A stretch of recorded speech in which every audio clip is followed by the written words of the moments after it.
I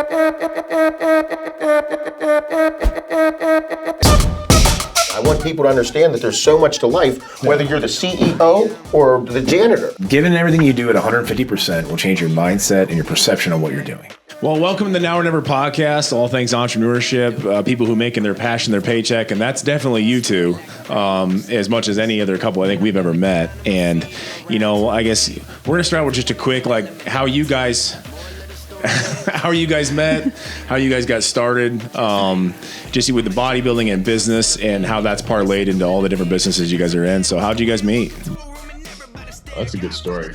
That's actually a book we've got to write. Chapter 1. Well, we met at the Olympia. That's actually how we met.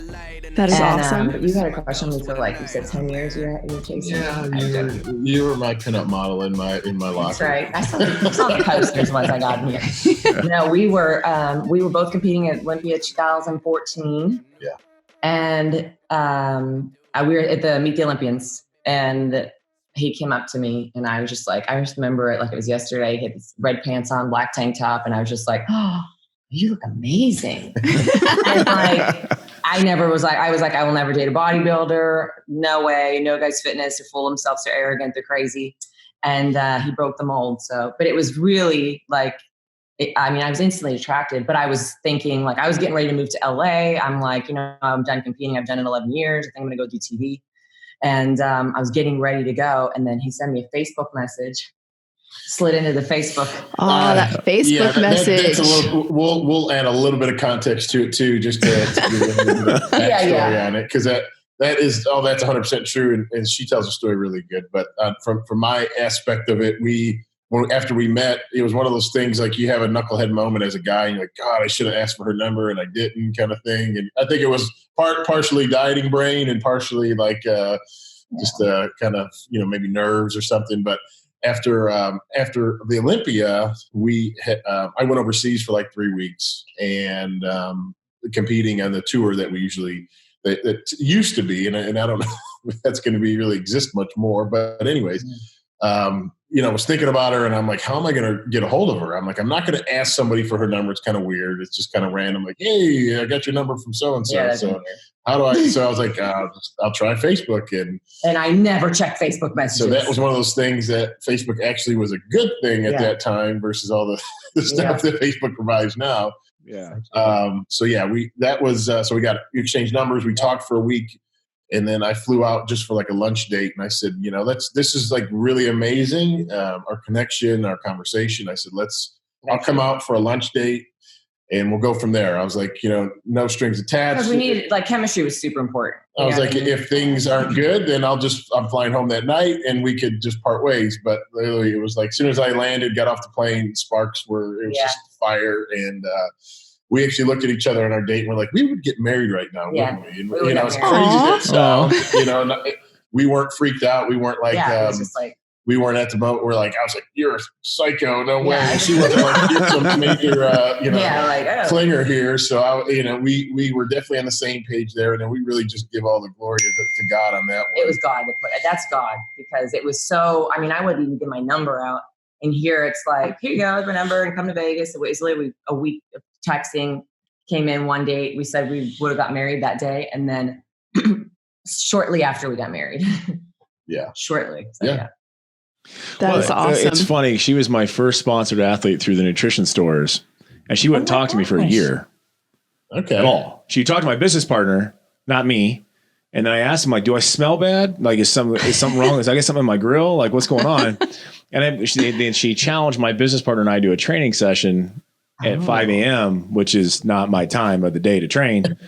So I made it there by 5:30, and I got a picture because they're sponsored athletes, and I didn't want to ask her for a number afterwards because I felt like a dork. So I Facebook Messenger. I'm like, hey, can you text me that picture so I can put it on the business Facebook? And she sent me her number, and then she goes, you do realize you can just right click and save the picture, right? I'm like, busted. Shit. Okay. That's awesome. Yeah. And then the rest is history. She chased me after that. There you go. I chase you every day. Yeah. Thanks, honey. We love seeing couples like you, and I mean, that inspires us too, but it's good to see power couples out there doing big things together. You're doing business, you're doing life together. And I think that's important for people to see. I think, a lot of couples that get together, they live two separate lives a lot of time with business and stuff. And they always say, you can't do business with your spouse. That's crazy, but we actually, not only are husband and wife, but we're best of friends, and we really enjoy spending pretty much all our time together. And that's really what strengthens our relationship in a lot of ways. Same for us. I agree. It's a team mentality. Like, I've got a partner that's got my back, and we do all of our businesses together, a lot of the podcasts. And so we do a lot of these podcasts, and they've gone really big, but the biggest episodes is when she's on. So she now says it's her podcast, and I get some splash. And you got to have a pretty face with it, Tim. You can't and it's not me. It's not me. This is not eye candy. But I think that we found that, like, when her and I got together and already had the company, we went from being in one state to 5 states within 18 months. Just because I had somebody else watching my back that was, helping. I had somebody I trusted to roll ideas off of, somebody who actually, we trained together, and she trains harder than I do. Well, yes, I thought I trained hard. But I know Amanda trains harder than you. That's right. So you guys meet, and then, you guys have got so many businesses, and obviously other than just competing, you got a great sponsor with Allmax, and you're obviously climbed up the Olympia every year, and Amanda, you've competed up to the highest level as well. And I know you took a step back from competing while Steve was competing. How'd all that work out? So I was actually ready. So that right when we did meet, I was ready that's when I was stepping out of competing. So a lot of people think we got married and then I stopped competing. It was just I was ready to be done, which is why I was actually going to go to LA, which I didn't want to move to LA. But I was also doing hosting on the side, and it was paying like 10 times the amount of winning first place at a competition. You know what I mean? And so I was like at the point where by my last Olympia, I said, you know what, I was the only one in that Olympia that year that had been it from the big first Olympia. And so I said, you know what, there's nothing else I really need to do here. It was my kind of best year. I got 3rd at the Arnold, and I got 5th at the Olympia. And I said, if I don't get top 3, I think I'm just ready to do everything that I needed to do, because it was just, I was slowly feeling that it wasn't in me anymore. You know what I mean? Yeah. And so I was like, wow. And I was at that same year, I was doing the announcing for, it was when Olympia was supposed to air on NBC Sports. So I was doing both, and I was walking around with the camera crew, and they were like, man, you should just go to LA and maybe you'd be working like that. And I was like, done. That's my confirmation. My last competition was Korea. And I was literally with my mom, and I was just like, I'm ready to go to LA. I'm going to go look at house, and I'm just going to go for it. And so then it's like, that's when we feel like, you're going a certain direction, and then God will kind of go, okay, go this way. So you got to step out to find out. I wouldn't have known unless I was like, okay, I'm making this decision. If I was just going to stay stagnant, then I would have just been kind of like, I'm not, complacent. I don't want to be complacent. But I also don't want to do something because, I'm feeling like I can't let go, or, I'm doing it, but my heart's not in it. And I was always thinking like, where am I going to go from here? You can't compete forever. You've got to gracefully bow out. And that was my thing, was going to be hosting. And then when we met, it was just like, okay. And then we got right back into it. And then I got signed with Allmax. And then that's how we started together, doing everything together now as a couple. That's awesome. Yeah. And I believe that there's unity in that, because both of us feel like, we had our success on our own, but when we came together, it was just that much different. And we pray about that, because we know that with that unity, you have the 2 or 3 agreeing in prayer. It's us together. And we feel like that was where it was like next level. Yeah. And we don't compete with each other. We support one another. It's not like, I'm competing and she's like, well, I want the spotlight or whatever.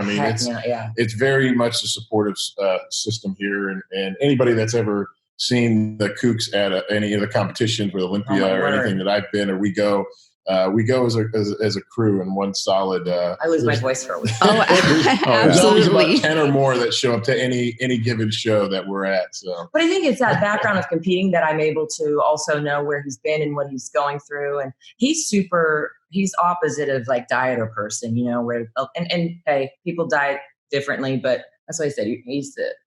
You're my music. He doesn't complain about dieting. He's just kind of quiet, whatever. He actually apologizes that we can't go out or do this, that. And I'm like, no, please, I don't want to do anything. But you know where that person's coming from. Of, you don't want to be sitting out going, hey, can we go out tonight? Make them feel bad that they don't want to do that. Right. We're both very similar in our interests and what we do. And that's just bonus on who you're doing your life with, you know? Yeah. Well, I mean, and that's, I think, speaking of, like, we saw you guys in Olympia last year, and it was amazing. Like, was that Friday? It was before the night show or Saturday, one of the days. And like, Steve, like, you're happy and smiling and just fine. And like, last time I competed, like, I'm hiding in a hole. I'm tired. Yeah. I'm hungry. And I mean, I'm like 1/3 your size. So, like, how it's just, we sit there today, I'm like, yes, we're just so positive and so happy. And just, you see, even like amidst that, and you guys are working, I mean, literally meeting thousands of people. And that just is a testament to how you guys support each other and how you guys are as a couple, period. And that's hats off to you guys. Absolutely. You know, like, at least last time I competed, she had donuts waiting for me when I got out, which was awesome. You know, but you know, so how'd that, between competing and then leading into like Booty Queen leggings and King Snake apparel, then you guys were on Shark Tank, which I'm jealous as hell and I want to do. Like, how'd that transition to that company exactly? Well, I think a lot of that was organically driven through, you know, our likeness and what we've done in the industry. And I think, you know, we built our brand just from years of competing and our following and stuff like that. And obviously, when you have that, you have people come to you saying, hey, we'll sponsor you, or are you interested in promoting our products and stuff like that.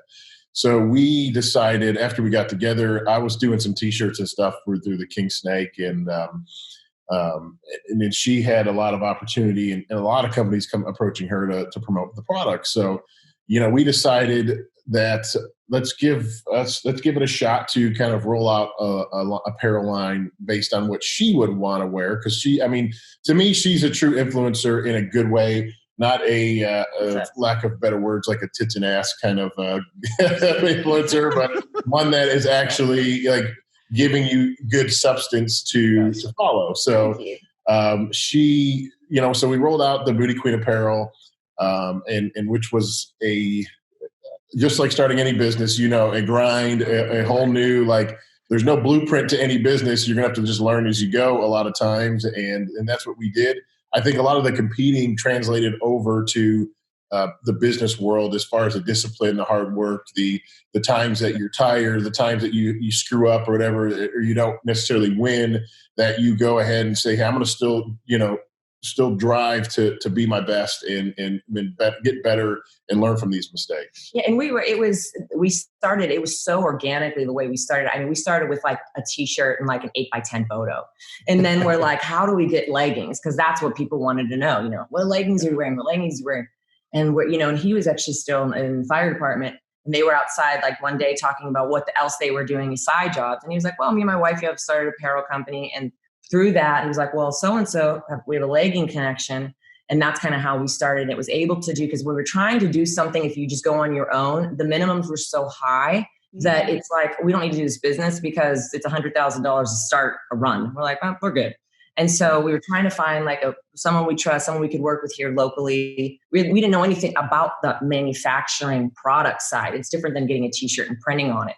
When you're making apparel from scratch, what we learned is insanity. And it was like this learning for, I'd say it was 5 years now. I'd say 4 years of it was just learning, literally.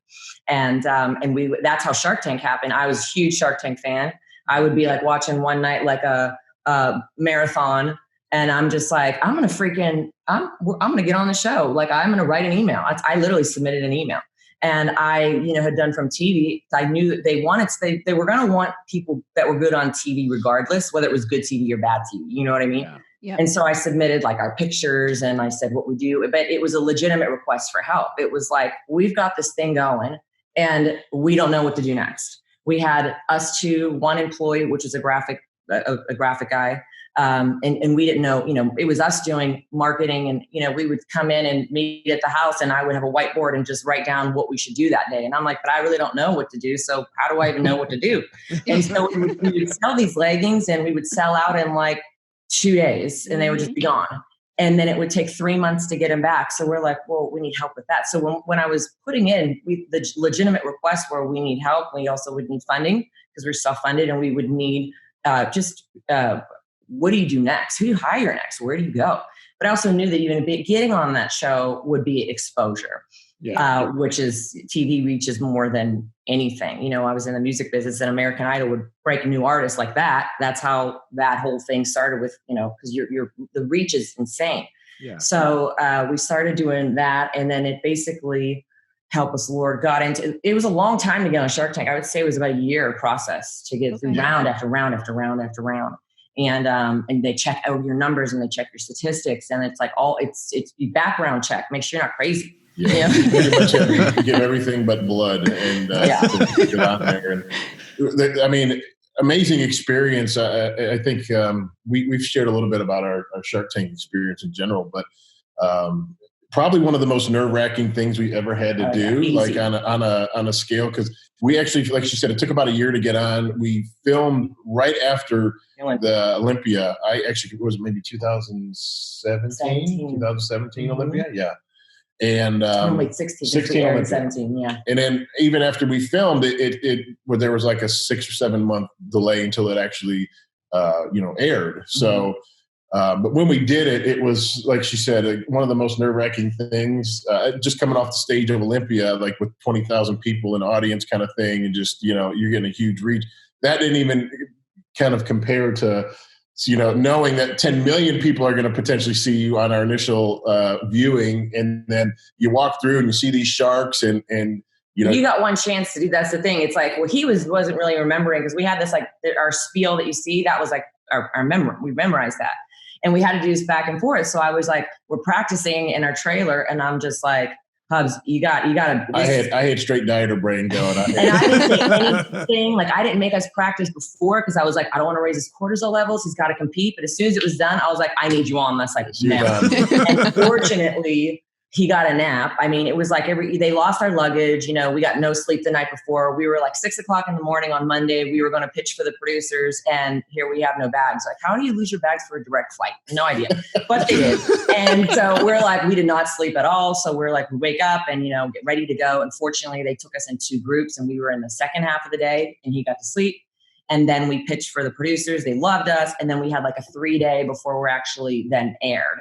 And that was when it was just like, oh gosh. Yeah. So, but amazing experience. I think that definitely took us to another level as far as that mainstream exposure. I think so much of our industry is very confined into bodybuilding shows and stuff like that, and what the social media and magazines and stuff. But that kind of got us into a more mainstream light, to where more, which is good and more bad. Public got to see, of we're not just meatheads that work out. We actually have some brains and can apply ourselves. It was great for our fan base. Like, to me, that was super.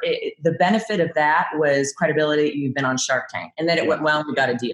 The outside of that is we dealt with all of our customers at that point were literally 100% supporting us. When you're thrown out to the mainstream world, you've got people that are going, look at the bodybuilder, look at her. And I'm just like, okay, really, guys? So, and they want to know why they're buying your product. Why are you have $85 leggings when I can get them from $25? So you're now going, and they're expecting, as soon as you're on Shark Tank, your Amazon Prime, and you've got a factory of workers, and you're just sitting behind there and going, and it was the same people. It was literally us and our one employee doing the same amount of work, with now a reach that was absolutely insane, and a volume of stuff that could go wrong that we never ever imagined. So it was like, there came the problems and the amount of work with the same team doing it. So for the exposure and what that did for that, it was amazing. But the downside of it was the expectancy of the people that weren't giving you grace because they were your fans. They wanted to know why their leggings weren't there, and why it was, you know what I mean? And why your partners with this guy, and why we're like, whatever. So good and bad, but obviously the good is we just re-aired the other day. It was like for the 24th time. Yeah. We always see an influx there, but so that's always worth it. But from knowing TV, you never know how they're gonna do it. I was like, well, they say booty queen. Will they? I mean, there's people that they'll just own. You know what I mean? And so, fortunately, it was a great experience for us. But it could have went an edited way. You could take something from here and go over here, and so that was always like on our minds until we aired. We're like, okay, that's good. But that's when the real work began. Like, was that airing? Yeah. Well, I mean, it really legitimized you guys in the business aspect out, like Steve said, outside of the just bodybuilding world, but as business people, and it does lead to an exit strategy once the competing is over with, which is just, it's brilliant. And we've spoken on that before, that with other bodybuilders we've had on, like, what's your exit strategy when competing's done? Like, what do you have left? And, we see it with pro athletes we've talked to before too, like, okay, when football's done or basketball's done and you're only 40 years old, there's a lot of life left, and you guys have really kind of set yourselves up for that next phase, which is brilliant. Thinking about that next phase. I think we've always been. Yeah, I think more so. I think as you get a little bit older, you start. When you're young, you're kind of invincible, and whatever you're going to do, nothing will stop you, kind of thing. And but definitely as you get older, you get married. You have to provide for your family. You start thinking of, okay, what happens in the event of retirement or something happens? Let's have things set up, and that's where I've been mentally in the last couple of years, and knowing, like, there is a finite time that you're going to be able to compete. As far as I don't want to be Dexter and competing when I'm 51. I want to be able to enjoy and I won't let him. You guys know, but having. I think, I know I have, to me, I always tell her, I said, I'll still compete as long as I have some gas in the tank. If I have a drive, if I want to compete, I'm going to do it. I'm not going to really force myself in ways. I know, yes, competing provides, and I do look at it as somewhat of a job, because that is what our main thing we do. But I think you also have to have a passion for it and drive to get in the gym and push yourself. And and you have to listen to your body. I mean, if I'm beat up and broken and I'm trying to, got tears and all kinds of stuff like some competitors have had, you got to know when to pull the plug too. Yeah. But I think there's a lot to be said when you don't have to do something for a paycheck, then you find out whether or not if it's still a passion or not. Right. There's a lot of things we do that we have to do for money, and there's certain things, like, we've gotten to the point, like I had this Miss Sephirosi we talked about when I was out in Pittsburgh a couple months ago, and I said, if I win the lottery tomorrow, my life doesn't change. I love what I do. Right. I don't buy nicer stuff because I have 6 kids and 3 dogs. There's no point. They'll destroy it anyways. And now it's just it's a more expensive destruction. So, but like, for our life, it doesn't really change, because I don't do anything anymore. I mean, that's the one thing about making your passion your paycheck, is it's, you don't work. I mean, we work hard, don't get me wrong, but it's not work. I'm not counting the hours till the day is done, and I don't dread Monday morning. And that's a lot to be said for that. I mean, I dread getting text messages on Sunday just because we have 100 employees. But I'm like, listen, I got my wife, my family, and God on Sundays. Leave me alone till after 2:00. It hasn't happened yet. 10 years in the process, but hopefully by year 20. And so then you guys also have the Kuclo Classic, which this year had to get moved. Like, how'd all that is it September now, correct? Yeah. I mean, so the expansion, obviously, doing businesses like you guys, where you start seeing avenues, and everything that I think we do is really under the umbrella of fitness in general. And that's why it all kind of works. You guys have gyms, you guys have supplement stores, and also ultimately it's around your passion for fitness. And that's what we've kept kind of our focus on. And with, because us as a brand, not only competitors and sponsored athletes, like working for All Max, traveling for them, having Booty Queen apparel, and then now promoting shows, which we got also an opportunity to do this will be our 5th year this year for the Kuclo Classic in Dallas. And we've actually been able to add 2 more. We're going to have one in Michigan and then one in Wyoming, Cheyenne, later this year. Obviously, things have had to change up a little bit with dates and expectations and how things are promoted. And so our original show is supposed to be actually in about 2 weeks in Dallas, but we had to move it to later September 26th. And so that was a big stress, because, I know so many people have been planning and prepping, kind of at the beginning of the year, you kind of get in that prep mode, and life was fairly normal until probably halfway through most people's prep. So I was in hopes that things were going to open up a little earlier and people were going to be able to get into their gyms and just have a couple week layoff and kind of finish out their prep strong. But I think my wife was thinking more logically than me. And she's like, listen, you got to give these people a chance to reset and not stress about competing when there's other stresses to worry about right now in life. And that's what we took into consideration, and really thinking about people's health and safety and mental state at that point.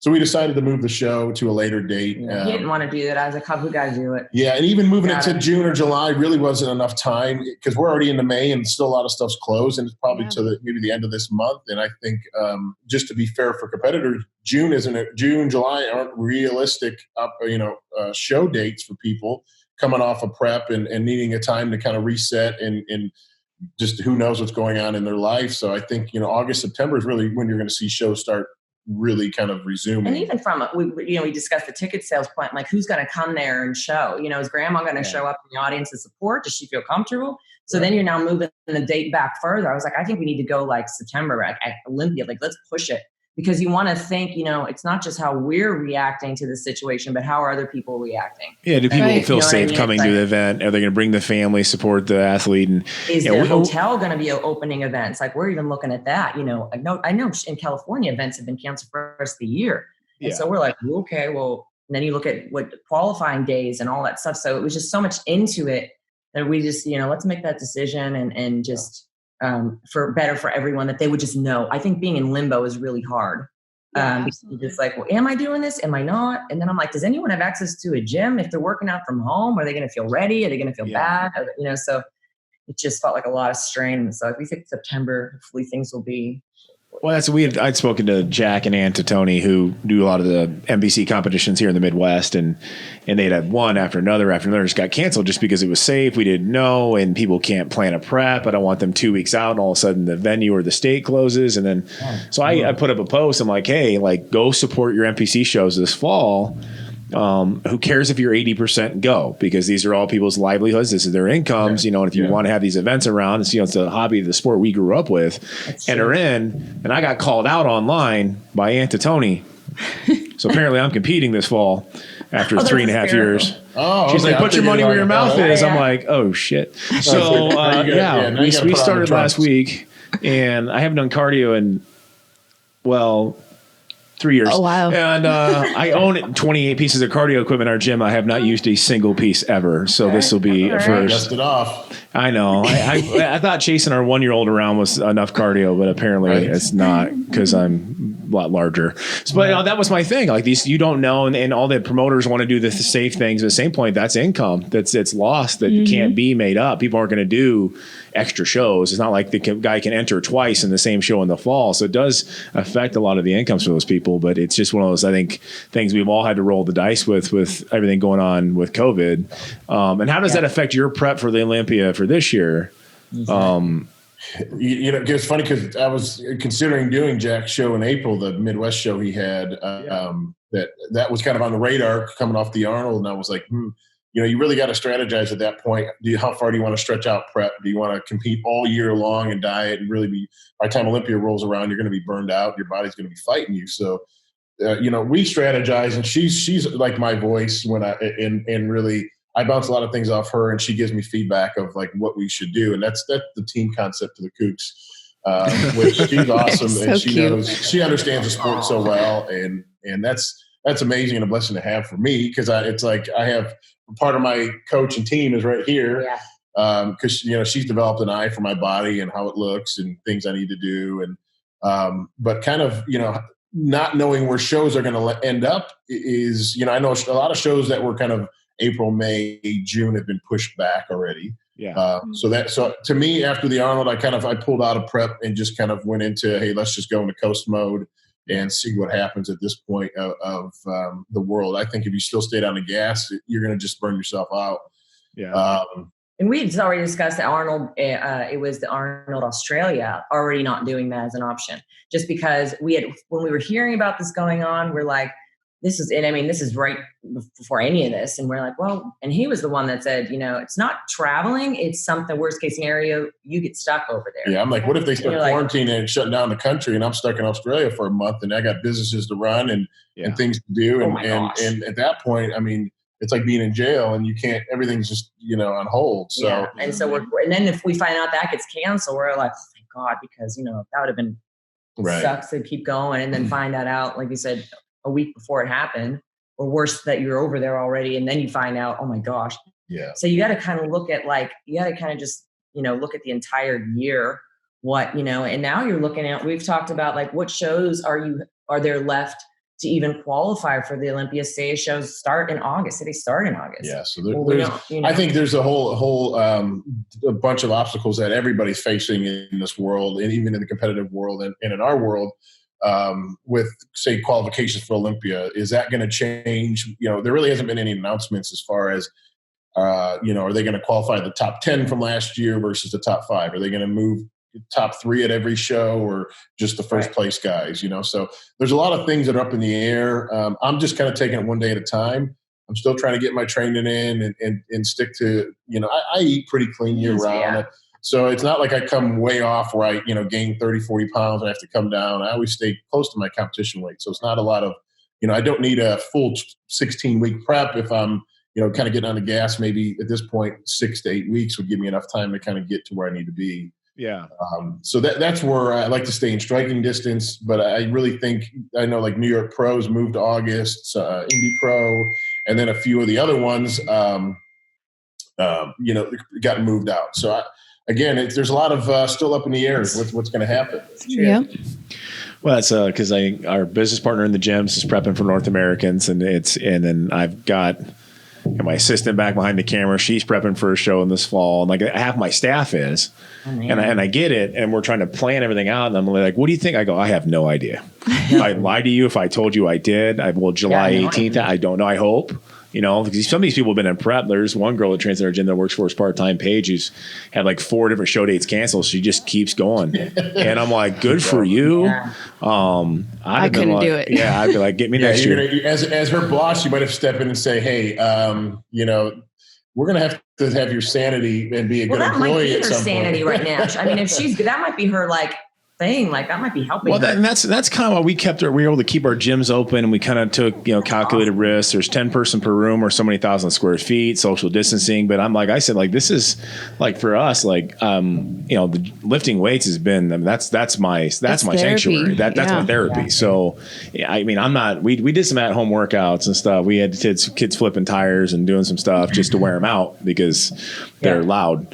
And they never go to bed. So, but other than that, I got to have an actual iron the sling, we've been fortunate here in Nebraska. We were on partial shutdown, but not complete versus other states. And it's been a blessing. But having these different businesses for us and having to make sure, keep it safe for our staff, keep it safe for our clients or our members or our customers. And it's kind of balancing the two. And it's been, it's day to day. We don't know what's going to happen. And we've talked to so many business owners right now, from venues to hotels to just retail. They're like, what do we do? I'm like, relax. You didn't do it. I mean, there's nothing you can do to fix it. There's nothing you can do to change it. You just got to stay positive. Yeah. And we're all in this. We're all have the same obstacle at this point. We're all in the same boat. Like John Meadows and I talked a couple weeks ago, and I said, the politicians may be on different sides. And that's fine. They always have been. I said, but people are united because we're all facing the same exact obstacle. Right. We all are on the same page. We all want everyone to be healthy. We also all don't want to go bankrupt. And so there's got to be a line down there in the middle. How has it affected, other than the show and competing, how has it affected the apparel company and everything else? Because you guys have a retail location. Right. We closed the retail location. Because the mall closed. The doors, so that pretty much closed every store in that mall. But it's so. I mean, our focus, obviously, still having online as a presence. We put a little more focus on, hey, how could we? It's not that you want to we're partially torn because we understand everybody's facing financial issues right now and income. So it's you don't want to feel like you're shoving stuff down somebody's throat, buy this, and because but you're like, hey, if people are still interested in buying, we're gonna market it to them. We got products, we'll run some discounts and stuff like that. And at home workouts, because we have the booty bands that she was able to promote, and people were like, hey, that became super popular because everybody was needing some stuff to work out at home. So we so that's how we kind of marketed it, and we just searched a different strategy, and my whole thing was, like I said, I always want to be sensitive to other people. So I was like, man, I don't know if it's right now to be posting about leggings and all, but I'm like, people are buying, I was just watching spending habits, if people are buying, we're selling. And if they, all of a sudden, is legging going to be a luxury? Are they going to start saving? So when we were just watching, the spending habits, and actually people were online more, still shopping online, we just went more into it. So we started doing ads, and we started doing just different sales, running different sales. And then we would do, be giving workouts. And that's when our band sold out. We just got them restocked yesterday, and we would go and we planned stuff. Like I was like, Hubs, let's go to the mall. Film me. I got to get this workout in. So we got to plan that, we're like, we got to do this for Olmex. We've got to do this video. And for the crazy thing is it's almost been, it's been a for me at least, because we obviously handled it pressure differently. I'm a woman. Apparently, I'm a woman. He's a man. Enough said. But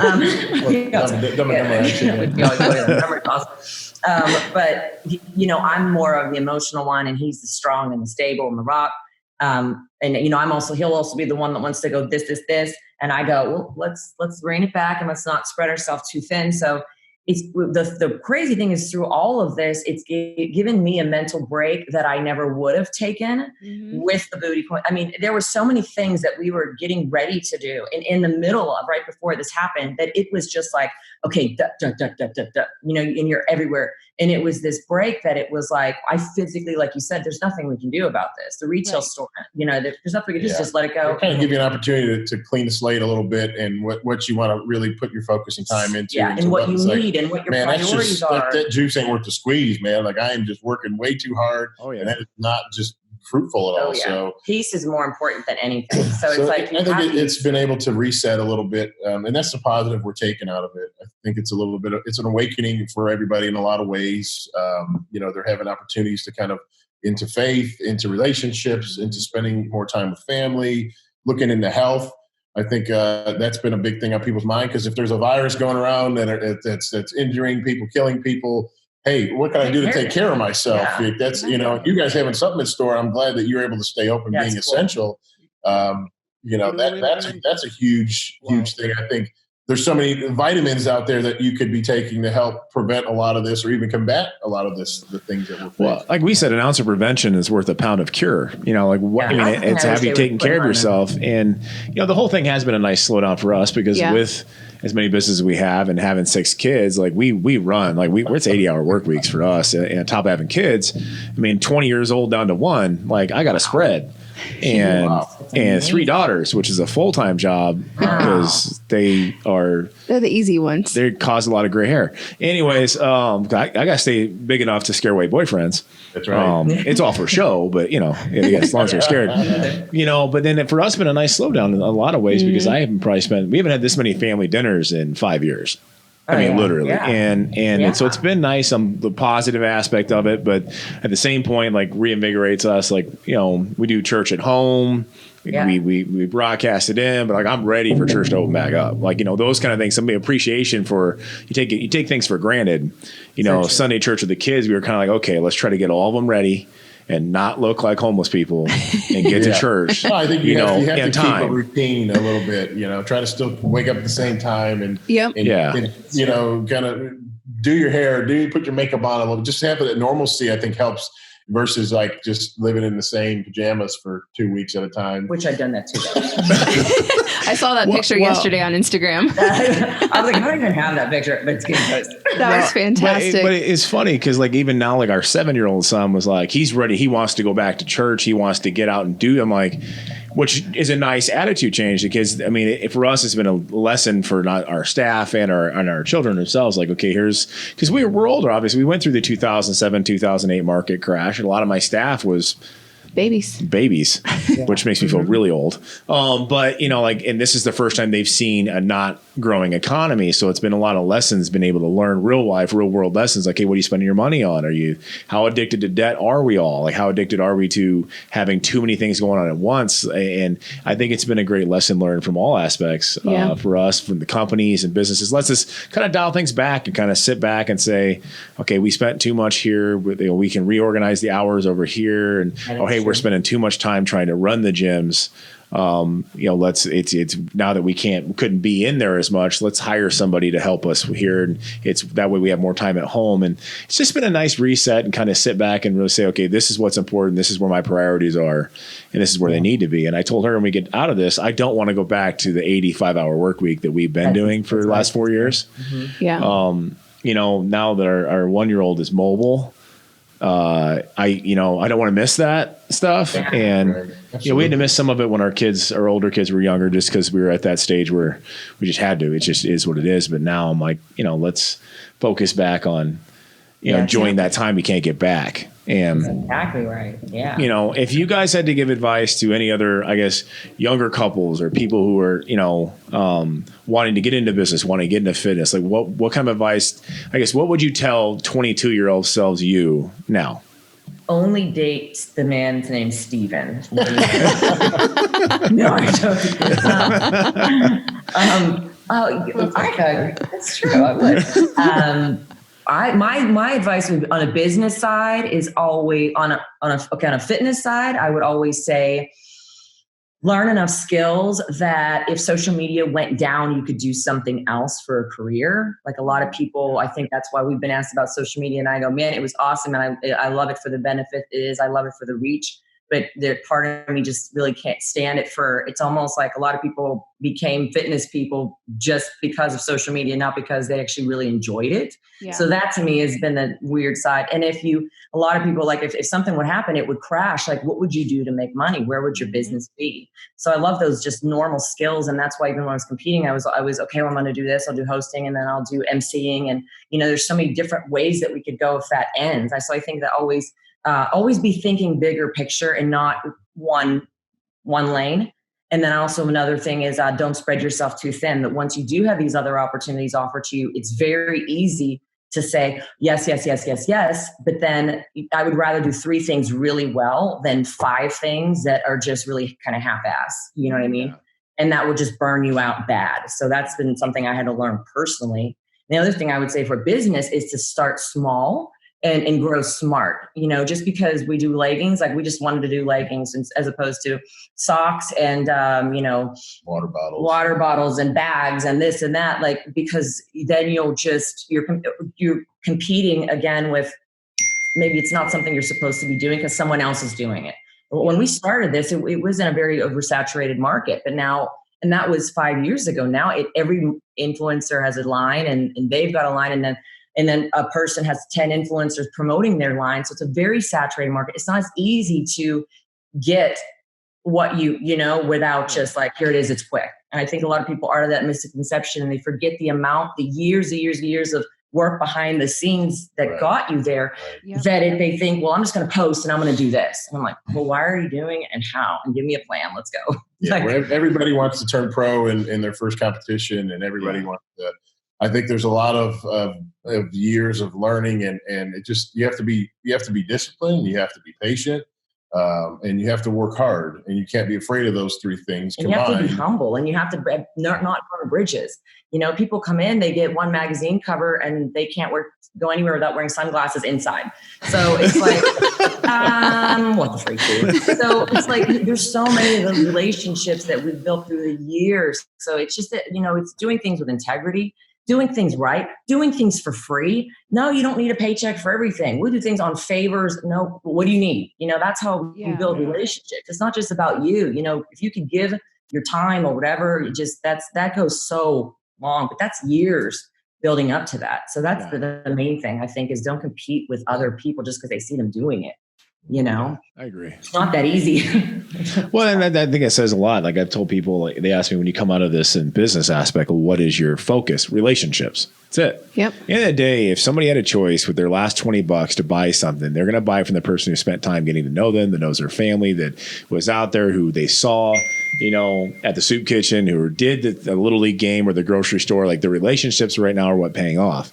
Amazon's awesome. And it's shipping, it's Prime, it's all these things. But at the end of the day, there's not a person behind it. There's not a person behind it.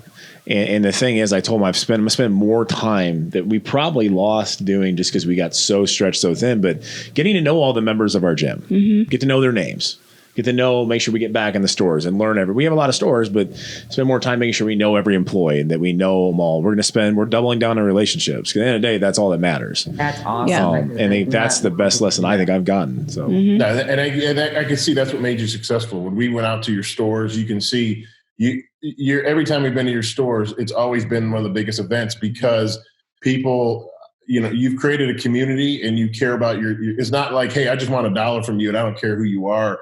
It's like you've created relationships with all your customers. And that's kind of where our customers connected with her, because they feel like, they connect with somebody, and it's, your brand represents you, and you guys do a great job at providing too, that service. It's a genuine thing, and people can tell that too. Yeah, you can tell genuine fake, you know what I mean? So. Yeah, oh yeah, big time. I mean, I think social media has its negatives, but I also think it has exposure. Like, you'll find out who's fake faster, and you'll find out who's genuine.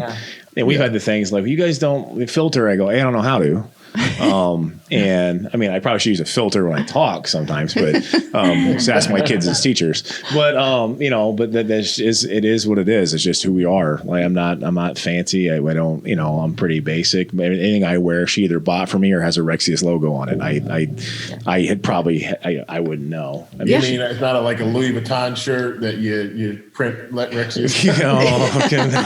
I'm definitely not. I'm about as cheap as you get. Like, Steve, if you had to go back to 22-year-old you, what would you tell him for advice for business and with fitness? I get a lot of that with younger guys that'll message me.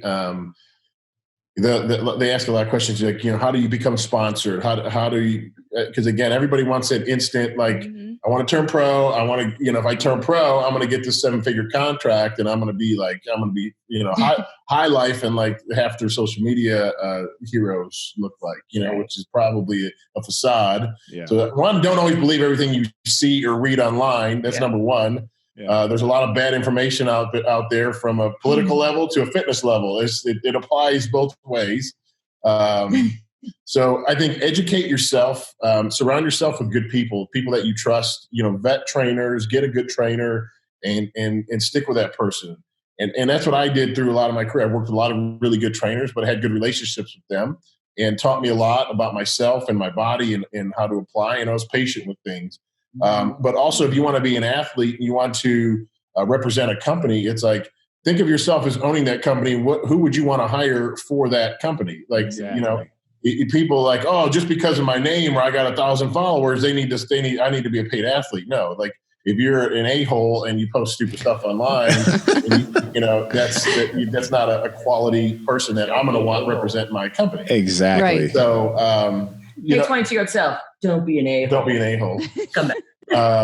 And then the other thing I think on business-wise is, there's a lot of opportunity out there. And like my wife said, it's find what your passion is, find what you really want to do and apply it. Don't just say, hey, I want to start a t-shirt business and I'm going to, but then next week I want to do, I want to be a podcast creator and all this. And there's, kind of really discover what you want to do and then really, take time to strategize and apply it, and don't think it has to be done overnight.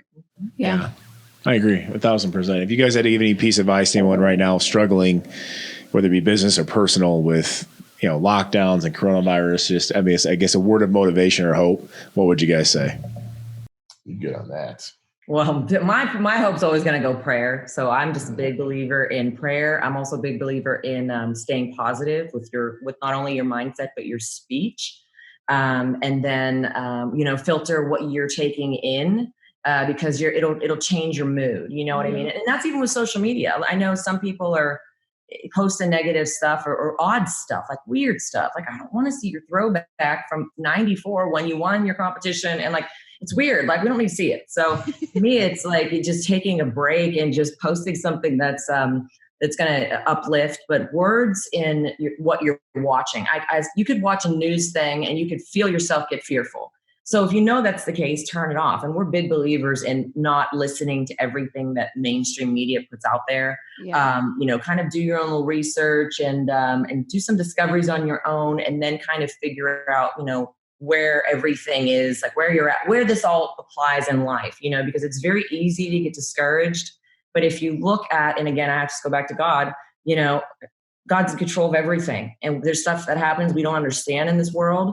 But we know that in the end that he wins. So that's where we always look to that. Mm-hmm. And if that ever gets off that course, we just come back, we pray about it, or we bring someone in our life. We were with our neighbors last night. We talked to our neighbors for like 3 hours. Yeah, we had a couple glasses of wine. Yeah, and they're our Christians. 75-year-old neighbors. 75-year-old neighbors that we really don't have kids. We realized that last night. And I was like, oh my gosh. But we really enjoy that. That's wisdom you're gaining from talking to those people. It was great. But it was uplifting. You know what I mean? It was. Because there's a lot of people out there. A friend of mine, I talked this morning, he's a financial advisor, but works very close with his clients. And he's got a lot of elderly clients. And he had one guy that was in his 70s.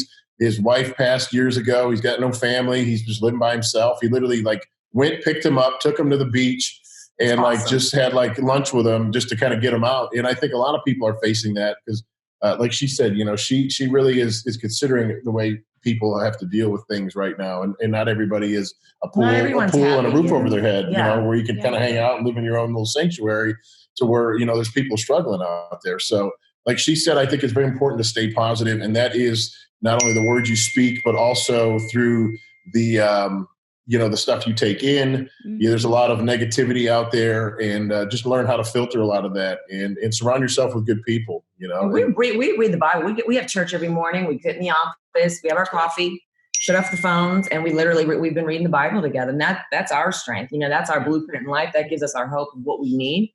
And that's our foundation. That's what keeps our marriage strong. That's what keeps us happy. That's why we believe we're in quarantine and we're not arguing or fighting. We're actually getting stronger. That's something to be said. And to me, that's God blessing that to show who he is. We're just here to show God's goodness. So if we can be an example from that, we've got to spread that, because we're like, this is what we do. So everything for us, it does go back to prayer and unity, doing things as a couple, being respectful.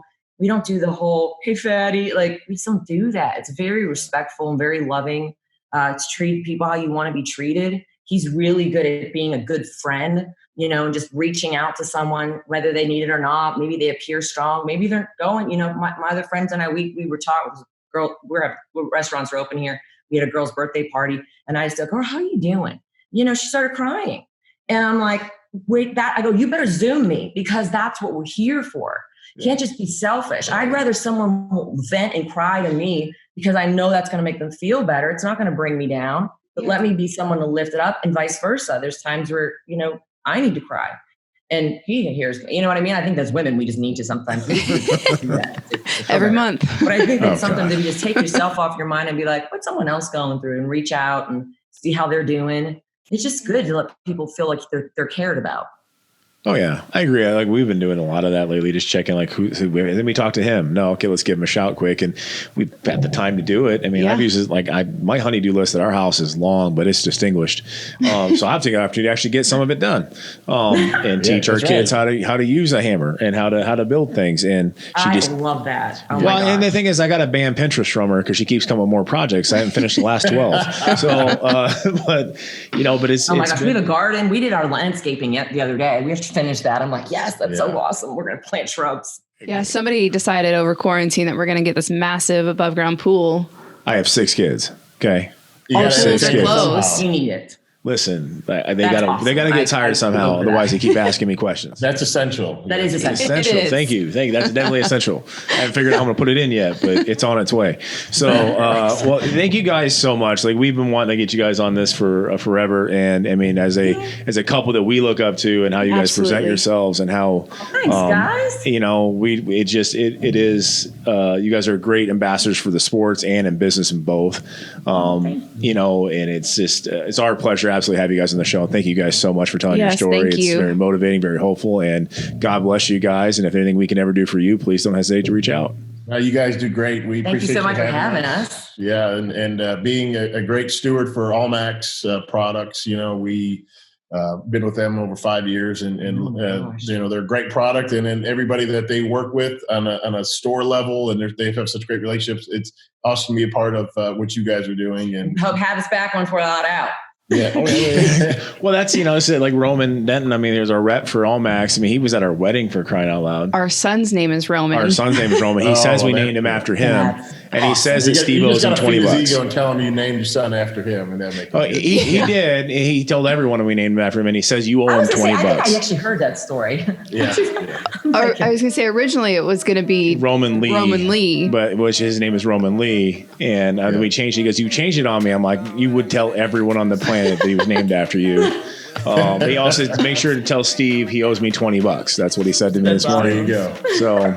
Awesome, guys. Well, thank you guys so much. Have a great rest of your day. Appreciate it. Thank you. Yeah. Hey, you guys enjoy the rest of your time. Take care of the 6 kids. Get started on the pool.